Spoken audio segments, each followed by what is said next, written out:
2018. News spreads. Sondra Locke is dead. 74 years old. Cancer. Hollywood media reports the story. A former actress. She'd been nominated for an Oscar once. She'd acted in 6 films with Clint Eastwood. And she'd shared his life for 14 years. Journalists call Eastwood. They want a comment, a statement, a farewell, something. Eastwood stays silent. He says nothing, makes no statement, as if Sondra Locke never existed. This silence isn't new. Eastwood has been silent on this subject for 30 years. Courts, lawsuits, scandals, and Eastwood hasn't said a word. Why? This story tells one of Hollywood's longest and most painful relationships. Love, betrayal, courtrooms, and finally, absolute silence. And perhaps the only story Clint Eastwood never told. Let's begin. 1975. At the set of The Outlaw Josey Wales, Eastwood is making a new Western. He's directing, he's starring. He's now one of Hollywood's most powerful names. He's 45 years old, married to Maggie Johnson since 1953. They have 2 children, Kyle and Allison. But the marriage is only on paper. Eastwood has been with other women for years. In Hollywood, this isn't a secret. Everyone knows, but nobody talks. And then Sondra Locke arrives on set. Locke is 31 years old, blonde, thin, fragile-looking. In 1968, she'd been nominated for an Oscar for The Heart is a Lonely Hunter. Big success at a young age.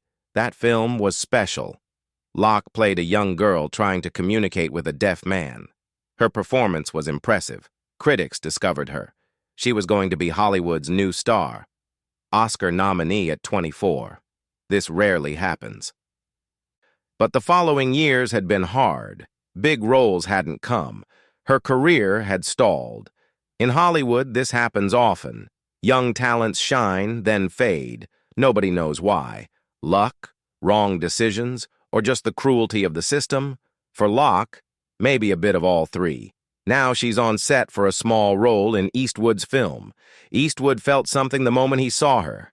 We don't know what it was. Love, passion, possessiveness.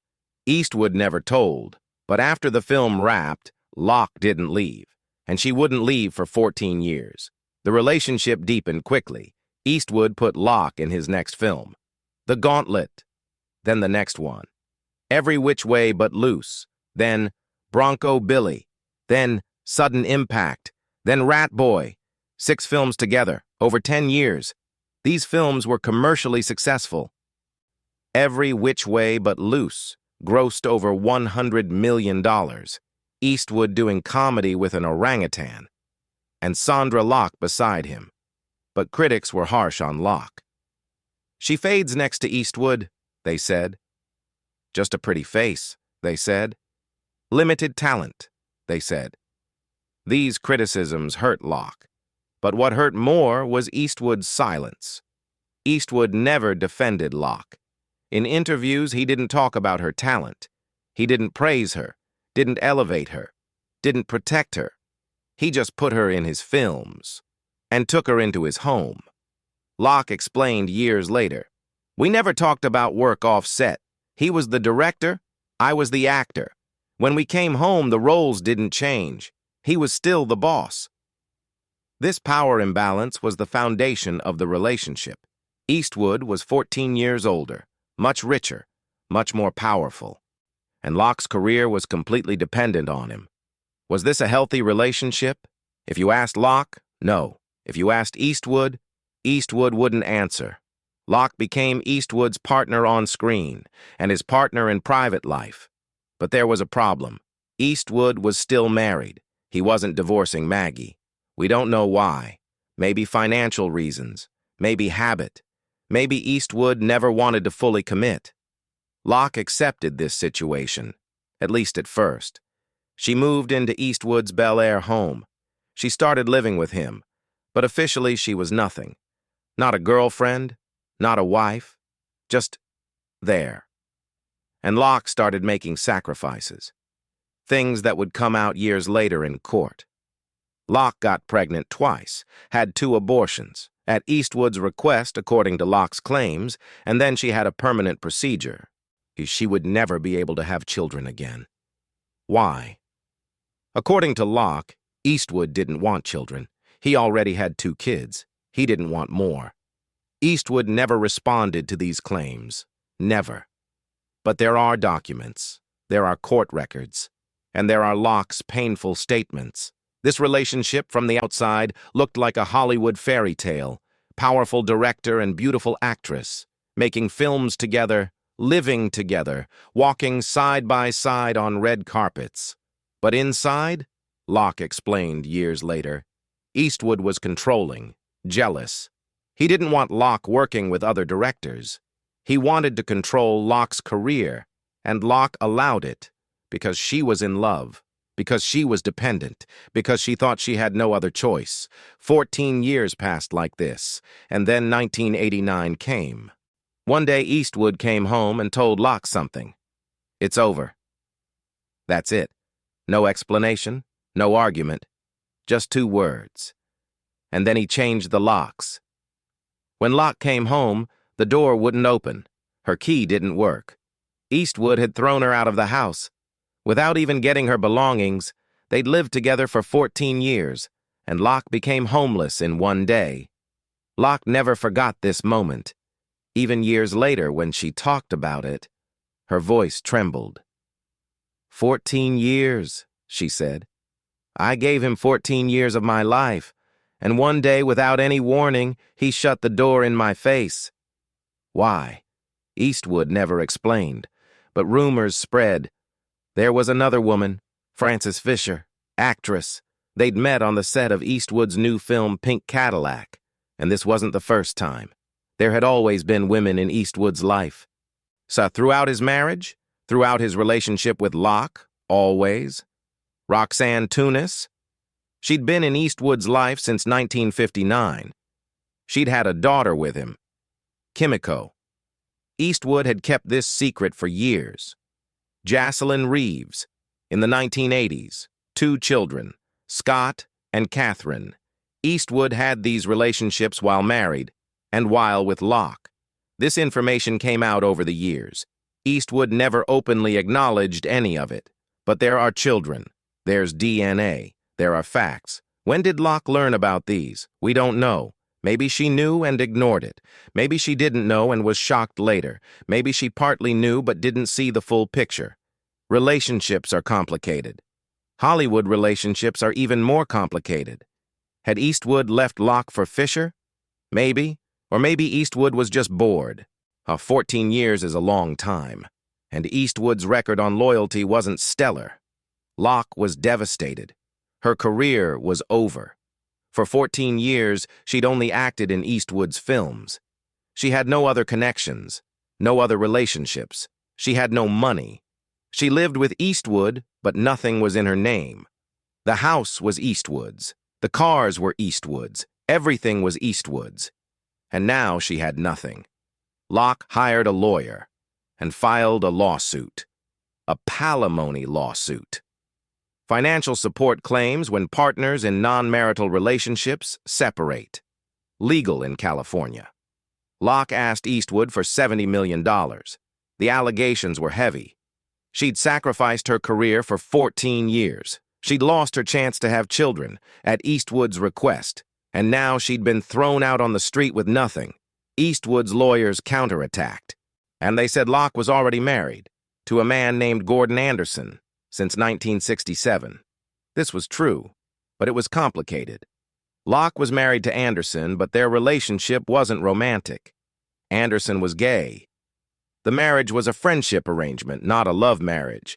Eastwood knew this. He'd known for 14 years, but now he was using it in court. What does this say about Eastwood's character? Some would say Eastwood is a pragmatic man. He uses every weapon to win. That's how business works. Others would say this is cruelty, trying to destroy in court a woman you lived with for 14 years. Which is true? Maybe both. People are complex, and Eastwood is very complex. The lawsuit got ugly. Media went crazy. It was one of Hollywood's biggest scandals. Dirty Harry in court. Love, money, betrayal. On tabloids published new details every day. Abortions, procedures, fights, tears. And Eastwood? Eastwood was silent.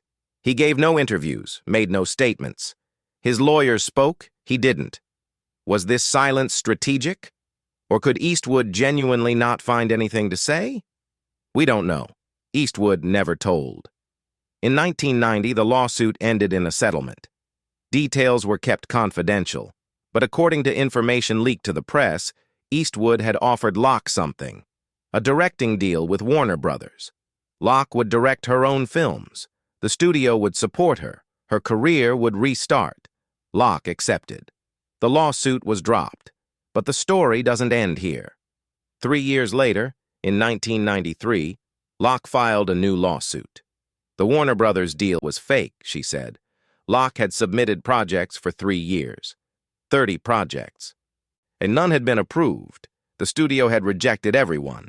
Locke realized this deal wasn't real. It was a show. Eastwood had made a fake deal to close the lawsuit, and now Locke sued both Eastwood and Warner Brothers. This time, it got even uglier. Court documents emerged. It was alleged that Eastwood had made secret payments to Warner Brothers to finance Locke's deal, but on the condition that the deal never actually happened. Was this true? Warner Brothers and Eastwood denied everything, but the jury sided with Locke. In 1996, Locke won the case against Warner Brothers, $2.5 million in damages. The case against Eastwood ended in a settlement. The amount was not disclosed. And then the silence began. Locke died in 2018, 20 years after the court cases. For those 20 years, Eastwood never mentioned her name once. Yet they tried to ask in interviews. Eastwood changed the subject, or ended the interview. Biographers asked. Eastwood's office said, no comment. Documentaries were made. Eastwood refused to participate. Absolute silence. Locke, however, spoke. She spoke a lot. In 1997, she wrote a book, The Good, the Bad, and the Very Ugly. The title was taken from Eastwood's most famous film, but this time, Very Ugly was added. In the book, she told everything: the love, the sacrifices, the betrayal, the pain. She told how they met, love at first sight, or what she thought was love. She told of the happiness of the first years, making films together, traveling together, building a life together. And then she told of the slowly changing dynamic, Eastwood's controlling nature, his jealousy, Locke's isolation. And the cage closed without me noticing, she wrote. And when I noticed, it was too late. The book didn't sell well. Critics had mixed reactions. Some sympathized with Locke. Some saw her as a revenge-seeking ex-girlfriend. But Locke didn't care. I needed to tell my story, she said. Eastwood wasn't going to tell his version. I would tell mine. And she did. The rest of Locke's life was difficult. Her career never recovered. She took a few small roles. She directed a few low-budget films. But none were successful. Eastwood's shadow was everywhere. In Hollywood, nobody saw Locke independent of Eastwood. And nobody who wanted to work with Eastwood wanted to work with Locke. This was Hollywood's unwritten rule. If you fight the powerful man wins. Eastwood wasn't just an actor and director. He was one of Warner Brothers' most valuable names. He owned Malpazzo Productions. He was at the center of Hollywood's power structure. Who was Locke? A former actress. Made a few films. Nominated for an Oscar but didn't win. And now she'd sued one of Hollywood's most powerful men. Nobody stood by Locke. Old friends stopped calling, producers canceled meetings, agencies dropped her. She'd become persona non grata in Hollywood, an unwanted person. This wasn't loyalty, this was fear. Everyone was afraid of becoming Eastwood's enemy, and Locke was left alone. A few films, an Oscar nomination, and a painful story. Locke had also tried directing. In 1986, she directed Rat Boy. Eastwood was the producer. The film failed. In the 1990s, she directed a few more TV movies. None left a mark. Did she have talent? Maybe, but she never got a real chance. Eastwood's shadow was too long. And after fighting Eastwood, escaping that shadow became impossible. She spent her final years in Los Angeles, quietly. She was diagnosed with cancer, breast cancer, then bone cancer, a long and painful fight. In 2018, she lost. Eastwood continued. He continued making films, he continued winning awards, he continued being a Hollywood legend.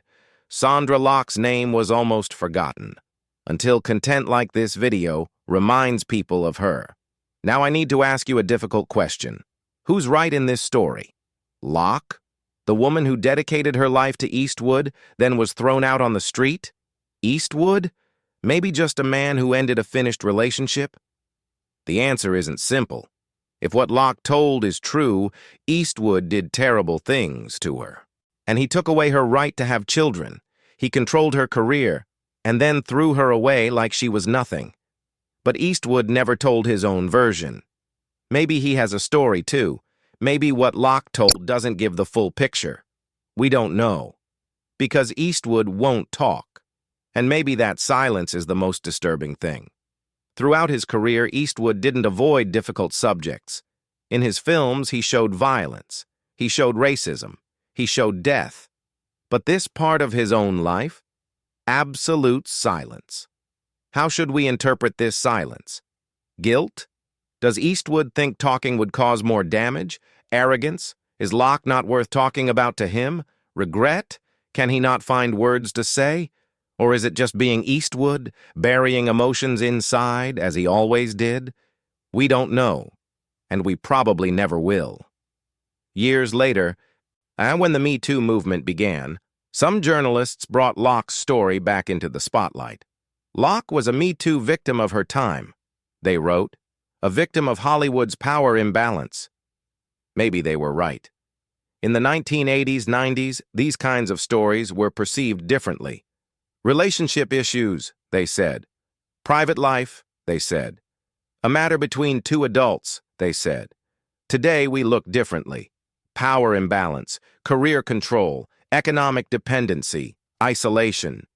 These are patterns we recognize today, things we have names for today. When Locke told these things in the 1990s, most people saw her as a vengeful ex-girlfriend. Maybe today they would see differently. But Locke didn't live long enough to see that. Because Eastwood is 94 years old, and he still won't talk. Sondra Locke is dead. She told her story, and she's gone. Now, Eastwood is alive. He won't tell his story, and he probably never will. This is perhaps the most painful ending. Two people lived together for 14 years, and then ignored each other for 30 years. Is this a love story? A tragedy? A warning? Maybe all three? Hollywood romances rarely end happily. Power imbalances, ego conflicts, career pressures. When everything combines, even love can turn to poison. Eastwood and Locke lived this, and we just watched. Sondra Locke was born in 1944, in a small town, with big dreams. She came to Hollywood, was nominated for an Oscar, met Clint Eastwood, and lived in his world for 14 years. Then she was thrown out of that world. The rest, courts, books, pain. She died at 74, almost forgotten. Clint Eastwood was born in 1930, in a small town, with big dreams. He came to Hollywood. I became a legend, met Sondra Locke, and lived with her for 14 years. Then he removed her from his life. The rest? More films, more awards, more legend. Still alive at 94, still working, still silent. Two lives, two paths, one intersection, and at that intersection, a broken woman and a man who never spoke. This is part of Eastwood's story, perhaps the darkest part, perhaps the part that should never have been told. But stories exist to be told, and Sondra Locke's story deserves to be told. even if Eastwood won't speak. Perhaps especially because Eastwood won't speak.